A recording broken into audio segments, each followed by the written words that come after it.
I can tell you, though, that we are looking at chronic shortages in a lot of base materials that make up our world, not just the industrial commodities I just kind of went through, but food. The world's top wheat exporter has invaded the world's number 4 wheat exporter, and the world's top wheat exporter also is the world's largest exporter of fertilizer and the components necessary so people can make their own fertilizer. Yeah. So we're in the early ages of a multi-year shortage in all things agricultural.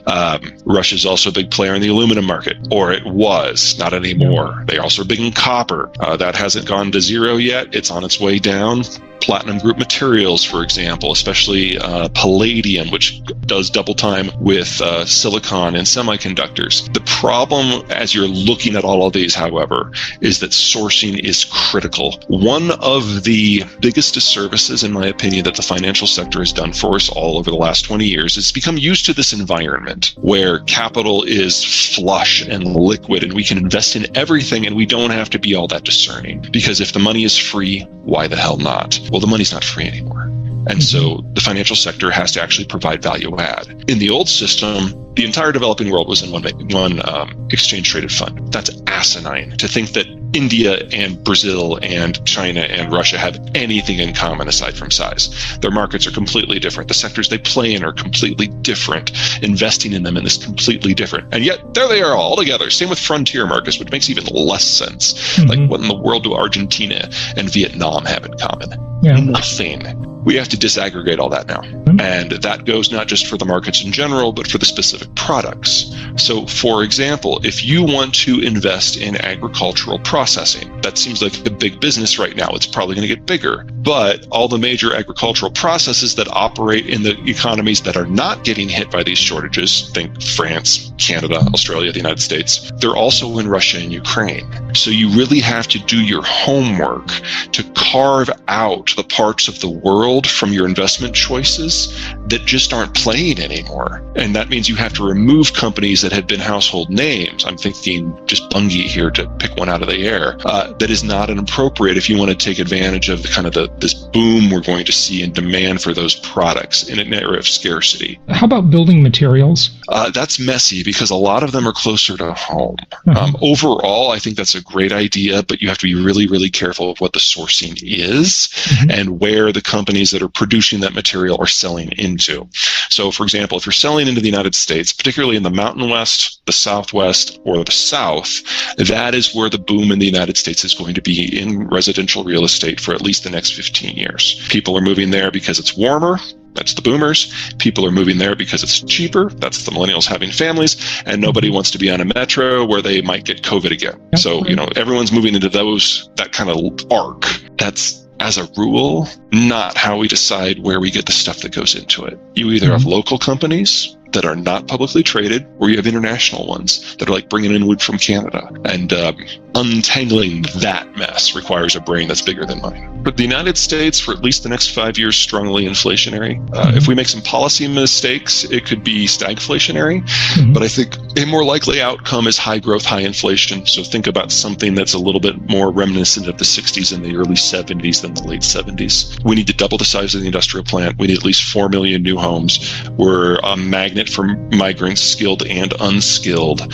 We're dealing with a massive retooling of the existing industrial base, all at the same time that we're having the Ukraine war. So avoiding inflation is impossible. Avoiding high inflation is probably impossible, but at least we're going to have the growth to go along with it.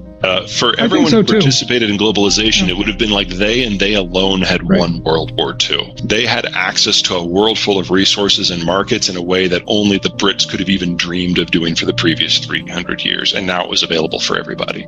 So the only countries that for whatever reason didn't like that system were the countries that wanted all of the benefits and none of the cost. So countries that sided against the United States in the Cold War. Well, I mean, playing historical what ifs is kind of a fun thing. It's always guesswork, but World War II probably wouldn't have ended. It would have just continued on with the with the Allies then splitting apart with the Soviets on one side and the West on the other. And keep in mind that in the dying days of World War II, we dropped a couple A-bombs. So I think you have an idea of what that field of competition might have looked like. We found a way to stave off nuclear war and get a bunch of allies to side with us, even in the worst case scenario. That's why we did it. The fact that it made the whole world wealthy was a happy side effect from our point of view. From everyone else's point of view, that was the reason to join. The Industrial Revolution did more than just introduce us to what we now consider to be electricity and manufacturing. It also took the lessons of the Renaissance and applied them at scale, first through the Germans and the Brits, and then eventually for the rest of the world.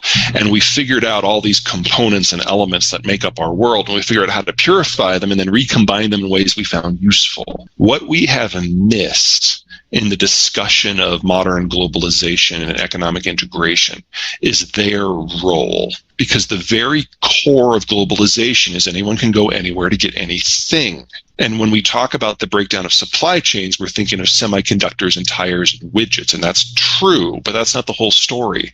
We're entering into a world where the raw commodity access that then goes into the processed material, that then goes into the intermediate products, that goes into the finished products, that very base first step, that is no longer guaranteed. So we can look forward to large portions of the world losing access to the inputs that are necessary to attempt a modern lifestyle. Wow. And if you want to talk about the sexiest of all of them, silicon, not for panels, silicon for semiconductors, because 95% of it comes from one mine in North Carolina. So it's one thing to control global food or global energy. It's another thing when you can control the only input that allows digitization to even theoretically happen.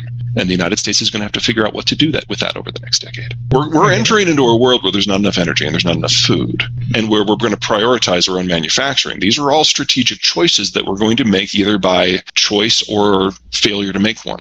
When you get to semiconductors, though, when it's all coming from one place, that's an entirely other level. Because if you can't get enough energy, yes, your car stops. Yes, the lights go out. This is bad. But if you can't get any microchips, you can't even pretend to catch up in any sector at all. Manufacturing, especially for things like electronics, it does best, it's most efficient when it can tap different wage levels and skill levels. So you do the low-skilled stuff in one place and the high-skilled stuff in one place. And for the last 25 years, that has made China very successful. They do the assembly, they do the low end, and they do it at scale. So they can then have the intermediate and the higher end parts elsewhere in East Asia or maybe even in North America. And there's a lot of back and forth, and the average manufactured product crosses a border at least 100 times.